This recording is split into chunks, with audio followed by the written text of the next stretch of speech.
Assalamualaikum. Saya Nur Syafiqah binti Zulkifli, nombor matrik 19678.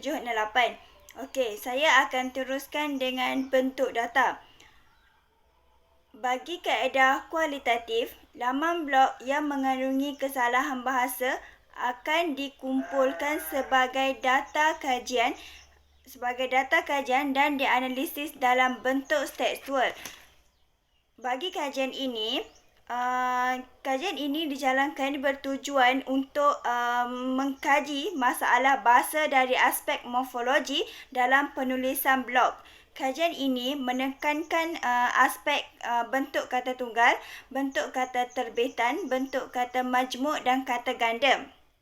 Okey, contoh kesalahan bahasa dari aspek bentuk kata tunggal.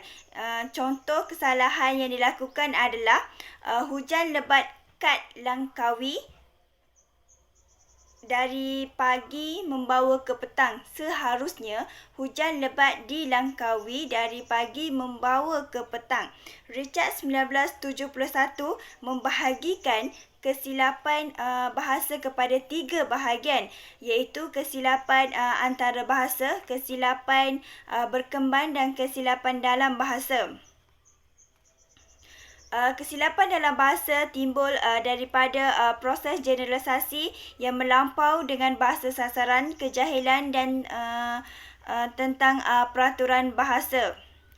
Penggunaan peraturan bahasa secara tak sempurna serta membuat andaian yang salah terhadap konsep bahasa. Manakala bagi kaedah kuantitatif pula, data penguasaan sintaksik tentang ayat tanya, ayat seruan, ayat perintah dan ayat penyata dalam kalangan kanak-kanak prasekolah dianalisis dalam bentuk angka yang boleh diukur dan dihuraikan dalam bentuk jadual. Selain itu, bagi kaedah kualitatif juga bahan kepustakaan dari internet digunakan. Contohnya, Tata Bahasa Dewan edisi ketiga dijadikan sumber rujukan utama untuk mengenal pasti dan menentukan jenis-jenis kesalahan bahasa yang dilakukan oleh sampel. Kaedah ini juga banyak menggunakan teori, contohnya teori analisis kesalahan bahasa. Teori analisis kesalahan bahasa merupakan pengajaran bahasa yang mengkaji kesalahan yang dilakukan oleh seseorang. Justru, kaedah kualitatif juga banyak menggunakan pendapat tokoh atau sarjana untuk mengukuhkan lagi kenyataan. Manakala untuk kaedah kuantitatif pula,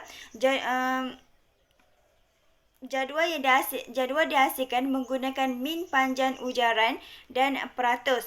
Data kuantitatif juga merakumi pengiraan berdasarkan taburan frekuensi dan min panjang ujaran iaitu MPU.